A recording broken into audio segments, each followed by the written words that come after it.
Bonjour, donc aujourd'hui on va s'intéresser à la notion de classe et la notion d'héritage. Donc pour cela j'ai mis en place une petite application sur la gestion du personnel d'un certain lycée. Bon voilà. Donc en fait on voit que dans cette application, petite application, il y a des parties communes et des parties qui ne sont pas communes. On va voir ça de suite. D'une part on gère soit les enseignants, soit ça peut être quelqu'un de l'administration. Donc on voit que quand on clique sur les boutons radio, là ici, soit c'est un enseignant et on saisit un certain nombre d'heures, soit c'est un administratif et on va saisir son service. Le but, une fois qu'on aura saisi les noms, ici le nom, le prénom et les informations, le but, quand on cliquera sur valider, c'est d'afficher en liste ici les différentes saisies. D'accord ? Donc on voit, ce qui est important, c'est de voir d'une part que à chaque fois qu'on change de radio bouton, on clique différemment, les zones s'affichent, il y a différentes zones qui s'affichent, mais par contre ce qui est intéressant c'est de savoir qu'il y a une partie commune. On a le nom et le prénom qui sont des parties communes au personnel. Soit c'est un enseignant, soit c'est quelqu'un de l'administration. Donc je vais d'abord vous parler de la partie graphique, et notamment cette mise en page au niveau graphique. Donc, qu'est-ce qui se passe? Ça, on y reviendra après. Ah ben, c'est-à-dire que déjà au démarrage du formulaire, j'ai forcé à ce enseignant soit sélectionné. Donc, qu'est-ce que j'ai fait? J'ai dit que le radio bouton enseignant, donc j'ai nommé mon radio bouton, il est checked. Voilà. Et j'ai effacé le label service et le texte service de saisie. Tout ça, en fait, on le retrouve ici. Donc, on va revenir sur les propriétés. Donc, radio bouton enseignant, il est ici. Radio bouton administratif, il est ici. Ici, on a le service ici qui est le label service et on a ici le TXT service. On peut avoir ici le label NBH, c'est le nombre d'heures, et le TXT, nombre d'heures ici. Voilà, c'est ce qui nous sert pour la mise en forme au démarrage et la mise en forme au niveau du formulaire. Donc, ça veut dire que je reviens pour que le code soit bien compris.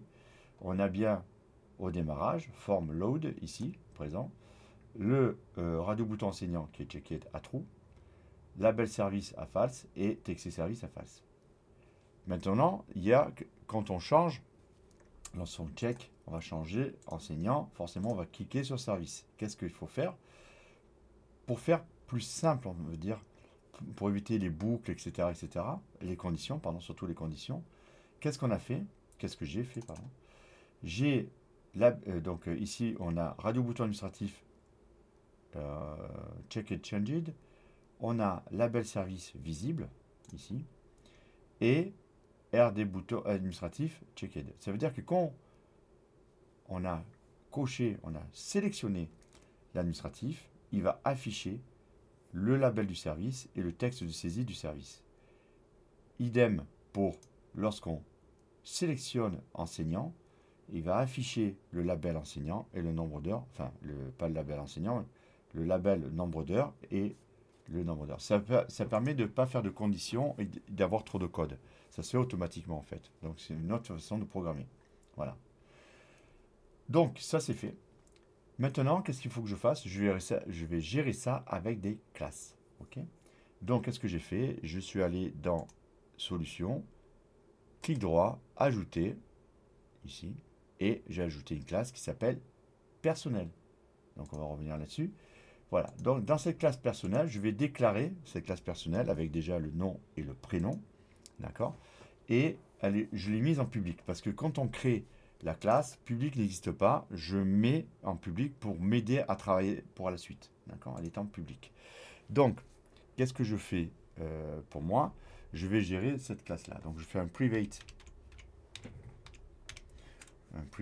string. Un private string, non. Point virgule. Et un private, bon, je marque un petit ou pas, string, st, voilà, string, il me propose prénom. Point virgule. Ensuite, je vais mettre en place un constructeur. Alors là, alors je peux le mettre à la main. De toute façon, j'ai marqué le libellé, il faut que je le déplace après. je fais clic droit, action rapide, d'accord? Action rapide, la petite ampoule.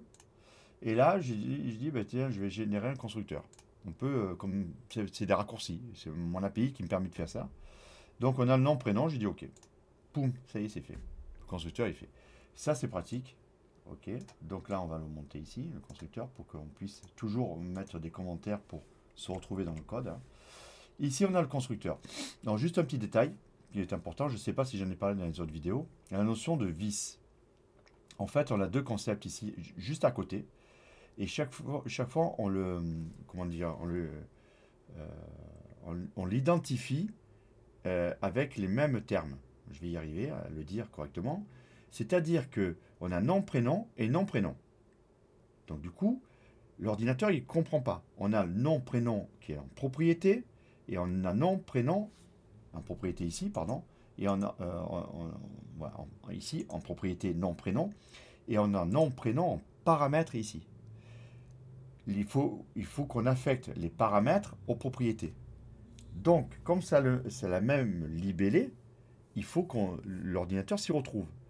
Si je lève le vis ici, là, la problématique, c'est va être nom est égal à nom, et lui, c'est pas. Ça veut dire qu'il va aller au plus court et qu'il va voir le nom d'ici, des paramètres. Donc, nom paramètre est égal à nom paramètre. Ça ne marche pas. Alors que c'est en fait le nom propriété qui reçoit le nom du paramètre. D'accord? C'est pour ça qu'on met vis. Et c'est pour ça que dans les autres capsules, moi, j'ai identifié chaque fois ces libellés-là avec des libellés, oui, différents des propriétés, de manière à ne pas mettre vis. Bon là, je le laisse parce que vous pouvez tomber avec des applications qui sont nommées comme ça. Il faut savoir le pourquoi. Ok? Le constructeur est donné. Maintenant, ce qu'on va faire, c'est qu'on va mettre en place un getter. En fait, deux getters. Un getter pour le nom et un getter pour le prénom. Parce qu'on veut récupérer ces informations-là. D'accord? Donc, on va faire un public string. Un public string. OK. Get. Non. Ici. Et on va faire un return. Un return. Vis. On peut ne pas le mettre d'ailleurs. On fait un return directement du nom. Là, il comprend. On n'a pas besoin, il n'y a pas d'ambiguïté. On peut mettre vis, mais c'est pas la peine. Donc ici, un deuxième getter. Donc public string, on fait la même chose. Hein. Public string, get prénom, nom de type string, hein, on est d'accord. Ici, voilà, et un return. Pardon. Return prénom. Ok, là on a fait nos getters. Bon, on est dans la classe personnelle. On fait l'entre S, on sauvegarde. Donc ok, on a créé la classe personnelle, on a créé le constructeur, on a fait les getters, la base de la programmation orientée objet. Maintenant, ce qu'on va faire, c'est qu'il y a des parties qui ne sont pas communes, comme le nombre d'heures et le service. Donc on va créer une classe pour le nombre d'heures et une classe pour le service.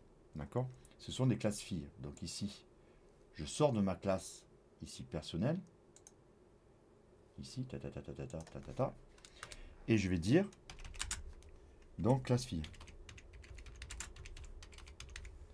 Les classes filles, qu'est-ce que j'ai? Alors je vais me remonter ici mon code, hein, ici pour que voilà. Ici je fais un classe enseignant, des enseignants. Ok. Alors la classe des enseignants, je vais la décaler, donc je vais faire un public. Alors public classe enseignant. Ok. Mais je lui dis aussi qu'elle va hériter du personnel. Donc on fait 2 points. Et là je marque personnel. Il me le propose d'ailleurs. Ici. Là, pardon. D'accord, on voit bien gestion MC, point personnel. Ici. Et là, je vais commencer ma classe enseignant. Enfin, ma classe fille enseignant. Vous voyez qu'enseignant, pour l'instant, il n'aime pas trop là. Et il me dit, là, il y a une erreur, ça va pas, il faut mettre des arguments, etc., etc. D'accord? Donc, déjà, dans enseignant, je vais déterminer en fait la propriété d'enseignant. C'est private. Une propriété donc qui est en integer, qui est le nombre d'heures, NBH, enseignées. C'est-à-dire le nombre d'heures enseignées. D'accord? Ça, c'est la base. C'est-à-dire que c'est la propriété qui est différente du nom et du prénom. D'accord? Qui est spécifique à enseignant. Ensuite, on met en place, je ne vais pas le faire de suite parce que voilà, un constructeur. Alors, je lui dis, bon, M. Michon, il m'a dit, ok, je fais comme ça, je fais action, etc. Et je vais un constructeur. Ben là, il me propose que la propriété de ma classe. Logique. Donc, je fais ok. Mais ce n'est pas suffisant. C'est pas suffisant parce que si on veut, j'essaie de bien expliquer ça, si on veut saisir le nombre d'heures, il est forcément rattaché au nom et au prénom. On ne va pas saisir et traiter le nombre d'heures tout seul. D'accord? On peut après le distinguer et puis le traiter, mais à la base, il est relié forcément au nom et au prénom. Donc forcément, ce n'est pas complet. Donc je lui mets dans mon constructeur, je lui mets un string, nom, virgule, et un string, prénom. Il me le propose d'ailleurs, virgule. Voilà. Et donc là, ça va déjà mieux. Mais ça ne lui convient pas. C'est-à-dire que il est toujours pas content. Il n'est pas content parce qu'en fait, je renseigne le nom, le prénom, et après, je peux renseigner le nombre d'heures enseignées. Tout à fait d'accord. Mais en renseignant le nom et le prénom, je mets à jour ma classe personnelle, qui elle est composée du nom et du prénom. Alors je peux la mettre à jour directement en instantiant personnelle, mais là, en utilisant enseignant, qui est une classe fille de personnel, je mets forcément à jour, vu que c'est une classe fille qui est rattachée à personnel, je mets à jour les informations de personnel. Donc ça, il faut lui dire. Donc on se met ici, et on fait 2 points, ici, base. La base, dedans, il me faut, et il me le propose, il me faut string nom, string prénom. Donc je mets nom, je n'ai pas besoin de mettre string, hein, et prénom. Voilà, ici. Et là, tout va bien. Donc l'erreur qu'au départ, si n'était pas content, ben maintenant, elle est corrigée parce qu'il a tous ses paramètres pour faire. Là, il a son constructeur. Bon, il est un peu plus compliqué que l'autre. Simplement, on a relié le constructeur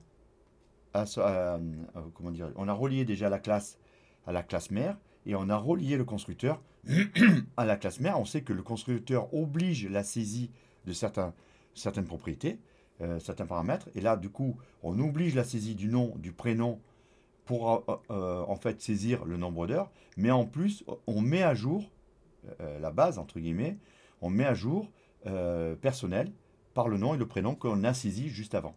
D'accord? Et là, on renseigne, du coup, nombre d'heures enseignées. Okay.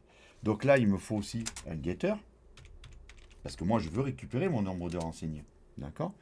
Donc, le getter, c'est public, public, integer, c'est un integer, get, NBH. Et on est ici, et on va faire là.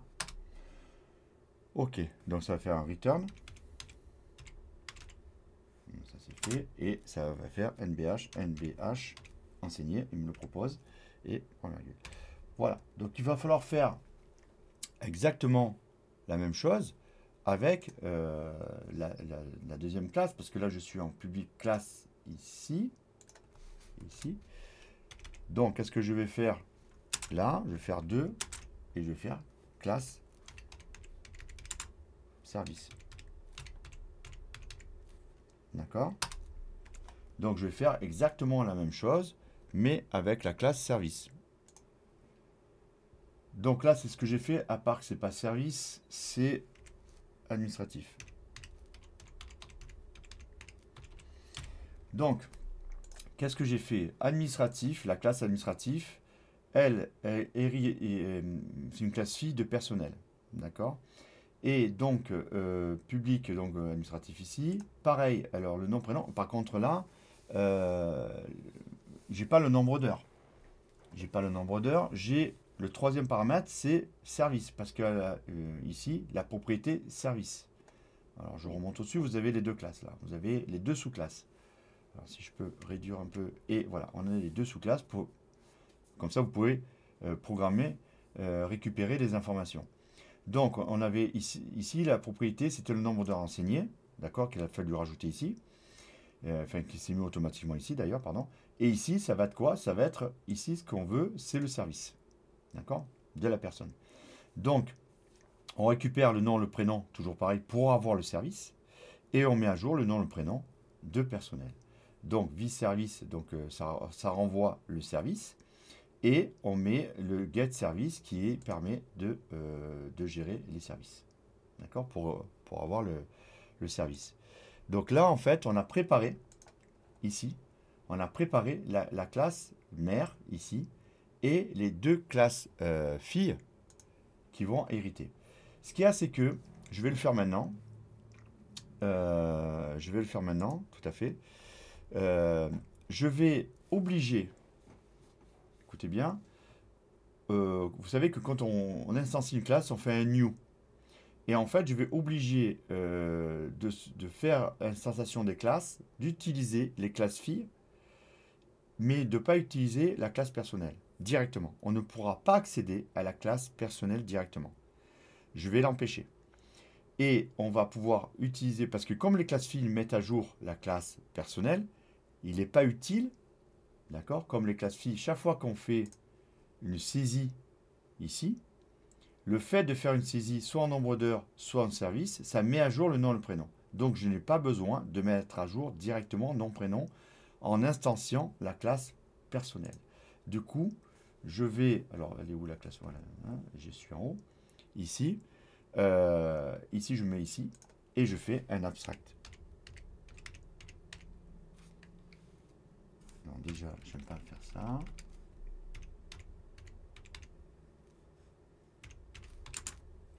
Voilà. Donc, en fait, qu'est-ce qui se passe? Il se passe que, en fait, la classe personnelle... Alors, on verra qu'on peut l'utiliser, mais on ne peut pas l'instancier. D'accord? On peut l'utiliser. Et donc, du coup, on ne peut pas faire un new personnel. Ça ne va pas être possible. Il faut forcément instancier soit l'une, soit l'autre. Et c'est ça l'intérêt. C'est-à-dire qu'on va utiliser ou l'une ou l'autre. Comme les informations sont mises à jour dans personnel, ça ne posera aucun problème. Mais en tout cas, on ne pourra pas instancier la classe personnelle. Donc ça, c'est important. Lorsque vous tombez sur un programme qui est déjà fait et que vous essayez d'instancier une classe, si jamais elle est en abstract, vous ne pouvez pas l'instancier directement. Ce qui permet, donc vous devez penser qu'il y a forcément une classe fille quelque part. Et donc vous intervenez sur la classe mère grâce à la classe fille. Voilà, ce sera tout pour aujourd'hui. C'est déjà pas mal au niveau du concept. On a préparé la classe. Maintenant, on va voir ici pour préparer le bouton valider, d'accord, qui va remplir une liste, mais qu'on ne verra pas de suite. Et après, on va tout préparer pour afficher la liste des informations qu'on aura saisies. Merci de m'avoir écouté. J'espère que ça vous a servi. Merci.